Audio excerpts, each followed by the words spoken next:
प्यारी बहनों, अस्सलाम वालेकुम। आज हम ऐसे मसले के हल पे रोशनी डालेंगे जिसकी वजह से बहुत सी प्यारी बहनों के घर सच्ची खुशियों से महरूम हैं। वो सिसक सिसक कर ज़िंदगी गुजारने पर मजबूर हो जाती क्योंकि उनके शौहर उनके साथ गाली गलौज करते हैं, उनकी इज़्ज़त नहीं करते, बेवजह उन पर शक करते हैं। तो आज मैं लाई हूँ प्यारी बहनों आपके इस मसले का हल। और ये तो एक तीर से दो शिकार हैं। इस एक ही वजीफ़े से ना सिर्फ ये कि आप गाली गलौज करने वाला बदतमीज़ आदमी को, शक करने वाले शौहर को भी ठीक कर लेंगी और बदतमीज़ पढ़ाई की तरफ तवज्जो ना देने वाले बच्चों की तरफ भी इसका असर होगा उतना ही। यानी आप इस एक वजीफ़े से जो आप पानी पढ़ेंगी, जो चीनी पढ़ेंगी, उस एक ही वजीफ़े से आप शौहर को भी पिला सकती हैं और अपने बच्चों को भी पिला सकती हैं।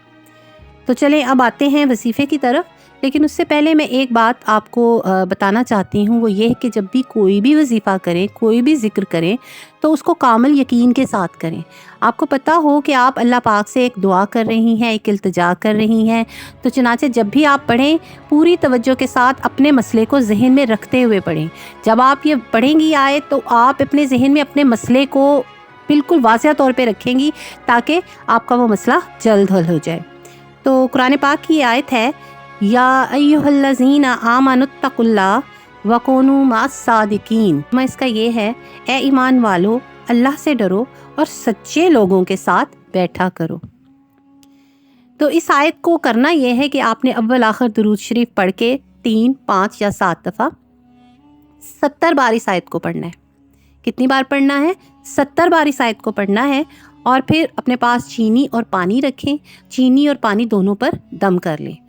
अब करना आपने ये है कि जैसे आपने कोई शरबत बनाए, कोई चाय बनाए, तो घर में आम पानी की बोतलें जो फ्रिज में हम रखते हैं, तो उसमें ये पड़ा हुआ पानी आप डाल लें, क्योंकि जो भी पिएगा उसको फ़ायदा ही होगा, इसमें नुकसान का तो अंदेशा ही नहीं है। तो आप ये पानी एक रूटीन में सारे पिलाएं, सारे घर वालों को पिलाएं।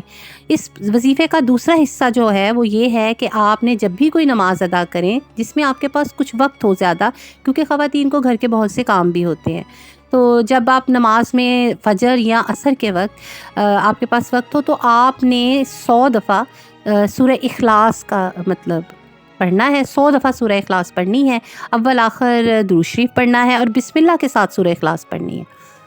जब ये ज़्यादा टाइम नहीं लेता ये वजीफ़ा, क्योंकि सूरह इखलास सभी को आती है और ये बहुत ही ज़्यादा बाबरकत सूरत है। तो आपने करना ये है कि सूरह इखलास को 100 दफ़ा पढ़ना है और फिर अपने शौहर की रूह को उसका सवाब हदिया कर देना है। यानी जिसके लिए आप पढ़ रही हैं उसकी शौहर की रूह को इसका सवाब हदिया कर रही हैं। तो अब ये नामुमकिन है कि उसके मुँह से गालियाँ निकले, कि जब आप उसकी रूह को जो सवाब मिल गया है उसके बाद नामुमकिन है कि वो आपको गालियाँ निकालेगा। उसकी गाली गलोच की जो आदत है वो आहिस्ता आहिस्ता ख़त्म हो जाएगी। और प्यारी बहनों, इंशाअल्लाह ताला 21 दिन के बाद आप देखेंगे कि आपके घर में खुशियाँ लौट आई हैं।